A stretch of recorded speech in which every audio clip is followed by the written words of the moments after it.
Hello everyone, welcome back to my channel learning with pace. Class 7th history का ये है chapter number 6 and now we will discuss crafts in towns. हम देखेंगे कि किस तरीके से अलग अलग क्राफ्ट्स पर्सन्स टाउन्स में डेवलप होते हैं एंड किस तरीके से वो प्रॉस्पेरस होते हैं। The crafts persons of Bidar is a place in Karnataka state were so formed for their inlay work in copper and silver that it came to be known as Bidri. Actually देखो यहाँ पर ये बताया है कि जो कर्नाटका स्टेट में है बिदार, वहाँ के जो क्राफ्ट्स पर्सन्स थे वो लोग इतने ज़्यादा स्किल्ड थे कि ये लोग ना कॉपर एंड सिल्वर में जड़ाई का काम करते थे, इनले वर्क करते थे, मतलब जड़ाई का काम करते थे। जैसे आप साइड में ये इमेज देख रहे हैं, ये देखो इस इमेज में किस तरीके से जड़ाई का काम किया हुआ है, राइट। और ये जड़ाई का काम करना इतना आसान नहीं होता था, लेकिन बिदार के जो क्राफ्ट्स पर्सन्स थे, जैसा कि मैंने बताया, वो बहुत ही ज़्यादा स्किलफुल थे और ये लोग कॉपर एंड सिल्वर में जड़ाई का काम करते थे और इनके इस काम को बिद्री कहा जाने लगा। फिर आगे दो कम्युनिटीज़ की बात हुई है, पांचाल्स और विश्वकर्मा।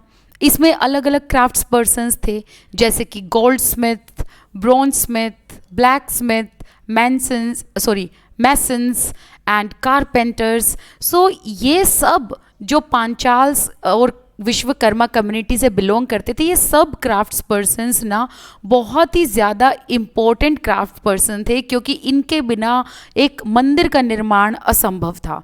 कहने का मतलब है कि अगर एक टेम्पल बिल्ड करना है तो अलग अलग क्राफ्ट्स पर्सन्स की ज़रूरत होगी। मतलब गोल्ड स्मिथ गोल्ड से रिलेटेड काम करेगा, ब्रॉन्ज स्मिथ ब्रॉन्ज से रिलेटेड काम करेगा, राइट। इसी तरीके से लकड़ी का काम कारपेंटर करेगा एंड ईंटों का काम मैसन्स करेगा। इस तरीके से अलग अलग जो क्राफ्ट्स पर्सन्स थे वो मिलकर एक मंदिर का निर्माण करते थे, right. And they also played an important role in construction of palaces, big buildings, tanks, reservoirs होते हैं जलाशय, बहुत बड़े बड़े जलाशय।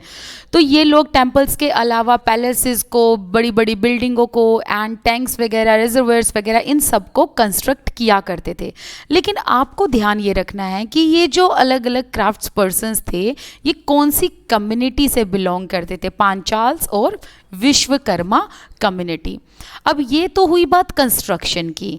कंस्ट्रक्शन के अलावा क्राफ्ट्स पर्सन्स में वीवर्स भी आते हैं, लेकिन वीवर्स की अगर हम बात करें तो वो बहुत ही ज़्यादा प्रॉस्पेरस हो गए थे।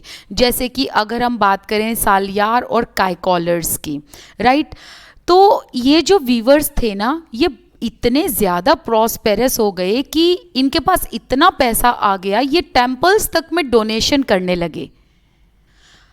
ये जो वीवर्स थे, इन लोगों का काम था कपड़ा बुनने का काम, लेकिन इनके पास इतना पैसा आया कि इन्होंने डोनेशंस के लिए भी पैसा देना शुरू कर दिया। एंड इन लोगों का काम क्या था, क्लॉथ मेकिंग का काम, जैसे कॉटन क्लीनिंग करते थे, स्पिनिंग करते थे, फिर डाई करते थे कपड़े पर। और ऐसे करते करते ये लोग अपने स्पेशलाइज्ड एंड इंडिपेंडेंट क्राफ्ट्स तैयार करने लगे, राइट। मतलब एक अपनी स्पेशलाइज्ड तरीके की इन्होंने चीज़ें निकाल दी कि अगर कुछ स्पेसिफिक चीज़ लेनी है तो आप यहाँ जाके लो, राइट। जैसे इनका काम क्या होता था, कॉटन को पहले क्लीनिंग करना, कॉटन से क्लीन करके एक धागा बनाना, धागे को स्पिन कर करके फिर उसको कपड़ा बनाना, कपड़ा बनाकर उस पर डाई करना और फिर उसको अपने तरीके से उसमें कुछ ऐसा वर्क कर देना कि वो इनकी स्पेशलिटी बन जाती थी, राइट। तो इसी तरीके से ये जो वीवर्स थे ये बहुत ही ज़्यादा फेमस हो गए थे।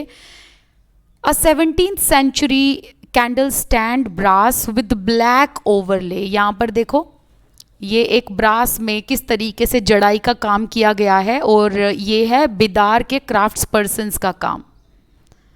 आगे यहाँ पर आप देखो, यहाँ शॉल पर बॉर्डर दिखाया गया है इस तरीके से। ये जो वीवर्स थे ये इस तरीके से इस पे ना ये देखो ये आपको दिख रहे हैं डिज़ाइंस वगैरह, ये ऐसे स्पेशलाइज्ड क्राफ्ट्स कर दिया करते थे, अपनी कुछ ऐसे स्पेशल थिंग्स इसके साथ एसोसिएट कर दिया करते थे। The changing Fortune of towns, कि टाउन्स में किस तरीके से इनके फॉर्च्यून चेंज हुए। Some towns like Ahmedabad, that's in Gujarat, went on to become major commercial cities, but other like Thanjavur shrank in size and importance over the centuries. देखो इसे कहते हैं लक. एक्चुअली जो टाउन्स थे ना उनका Fortune कैसे चेंज हुआ.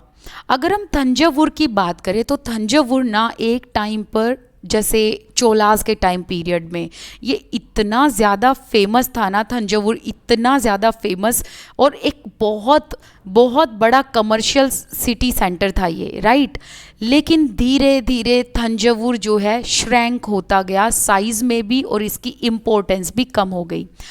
बट अगर हम अहमदाबाद की बात करें तो ये है गुजरात में, लेकिन अहमदाबाद एक ऐसा टाउन था, ये स्टार्टिंग में तो इतना नहीं चला लेकिन धीरे धीरे ये एक बहुत बड़ा मेजर कमर्शियल सिटी बन गया. तो हम यहाँ देख रहे हैं कि जो टाउन पहले कुछ नहीं थे वो बड़े हो गए जैसे अहमदाबाद, और जो बड़े बड़े टाउन्स थे, जो बड़ी बड़ी कमर्शियल सिटीज़ थी वो श्रिंक हो गई जैसे कि तंजावुर. तो तंजावुर की आज के टाइम पर अगर आप देखोगे ऐसा कोई आपको कमर्शियल इंपॉर्टेंस नहीं देखने को मिलेगी, लेकिन अहमदाबाद में आप देखो कितना फ्लरिश्ड है. मुर्शिदाबाद जो कि नाम एक मुर्शिद कुली खान के नाम के पीछे पड़ा था. Murshidabad on the banks of Bhagirathi river, which rose to prominence as a center for silk and became the capital of Bengal in 1704. देखो मुर्शिदाबाद भी एक टाइम पर बहुत ज़्यादा इम्पोर्टेंट सेंटर था सिल्क के लिए. एंड मुर्शिदाबाद कहाँ है? On the banks of Bhagirathi river. और मुर्शिदाबाद एक बहुत ही इंपॉर्टेंट सेंटर था सिल्क के लिए और 1704 में ये बंगाल की कैपिटल भी था, ठीक है. बट धीरे धीरे इसका भी क्या हुआ, डिक्लाइन शुरू हो गया. तो मुर्शिदाबाद भी डिक्लाइन हुआ जैसे कि हम तंजावुर में देख रहे हैं. तंजावुर मुर्शिदाबाद पहले के टाइम पर बहुत ही ज़्यादा इम्पोर्टेंट सेंटर्स थे, बट धीरे धीरे ये डिक्लाइन हो गए. लेकिन मुर्शिदाबाद के डिक्लाइन होने का रीज़न क्या है? रीज़न है कंपटीशन. कैसा कंपटीशन? एक बार पूरी लाइन पढ़ते हैं. Declined in the course of century as the weavers faced competition from cheap mill made cloth from England. तो देखो हुआ क्या था कि इंग्लैंड में इंडस्ट्रियल रेवोल्यूशन आया और इंग्लैंड में इंडस्ट्रियल रेवोल्यूशन आने के बाद मिल्स वगैरह ओपन हुई और इन मिल्स में चीप रेट पर जो है कपड़े मिलने लगे. तो जब चीप रेट पर यहाँ से कपड़े मिलने लगे, एक्सपोर्ट इंपोर्ट होने लगे, तो इस वजह से मुर्शिदाबाद के जो वीवर्स थे इनको इतना तगड़े वाला कंपटीशन मिला कि ये यहीं से फिर मुर्शिदाबाद का डिक्लाइन शुरू हो गया. और जो इंग्लैंड की चीप मिल मेड क्लॉथ्स थे ना वो जीत गए ये लोग, ठीक है ना. कहने का मतलब है कि ये रेवोल्यूशन बहुत तगड़ा रेवोल्यूशन था इंग्लैंड का, जिसकी वजह से काफ़ी सारे जो सिटीज़ में वीवर्स थे उनका हमें डाउनफॉल भी देखने को मिला. एक एग्जाम्पल हमें यहाँ NCERT में बताया, that is Murshidabad. And with that I would like to sign off. Thank you so much for watching this video.